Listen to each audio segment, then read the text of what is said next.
Chris Christie was way more interesting than Nikki Haley. And let me be clear, I like Nikki Haley more than I like Chris Christie.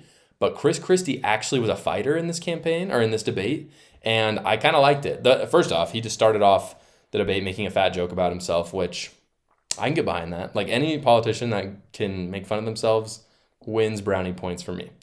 Also had a legendary moment. Chris Christie's basically had a moment where he called out Ron DeSantis for not answering questions directly. And then he proceeded to take control of that question and just answer it directly. And I thought, and the question was on, would he send troops to Israel to get American hostages out? To which Chris Christie said he totally would. It was a powerful moment. Like he was just like, yeah, of course I would.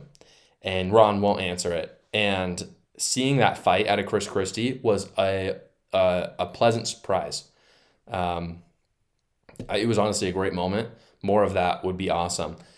The main problem with Chris Christie is this, and the moderators pointed this out in a question to him, and I'm going to kind of phrase this question in a different way.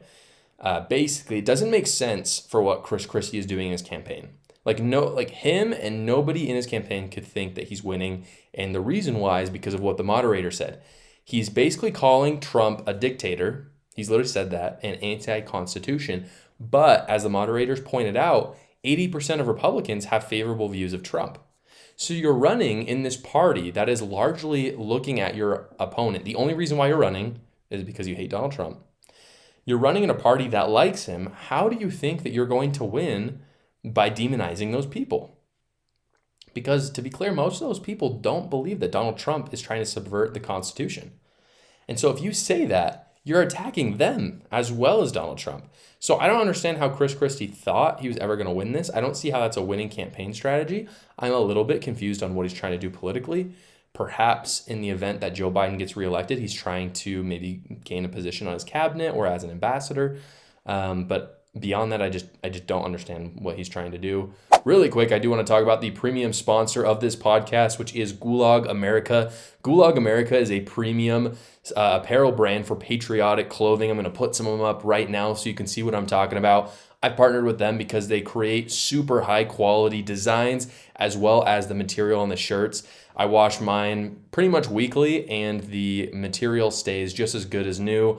Right now, if you use my code JoshCar10, you will get 10% off at gulagamerica.com. Again, that is JoshCar10 for 10% off at gulagamerica.com. Chris Christie, again, calling out DeSantis and the other candidates for not answering questions. He did it several times.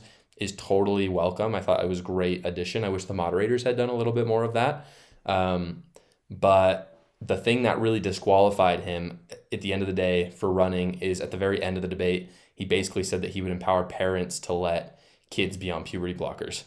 I mean, he straight up said that like the trans issue should not be in the hands of the government, which as a general rule, I understand where he's coming from, but you have to understand where that line of logic takes you. Because I believe, and most conservatives believe, that genital mutilation and puberty blockers are a form of child abuse. And so we're not calling for a ban on it for adults, but for kids, yes, the government should step in. And if it's a form of child abuse, then what Chris Christie is basically saying is, yes, child abuse should be legal. In other words, that's a right that the parents have. And that logic doesn't follow because I know that if I went to Chris Christie and said, hey, do you believe that parents should be able to abuse their kids? He'd be like, no, that's ridiculous. The government needs to step in. And it's like, okay, well, what's the difference when a kid wants to chop off their penis? Or even if the parents are pressuring this kid to chop off their penis.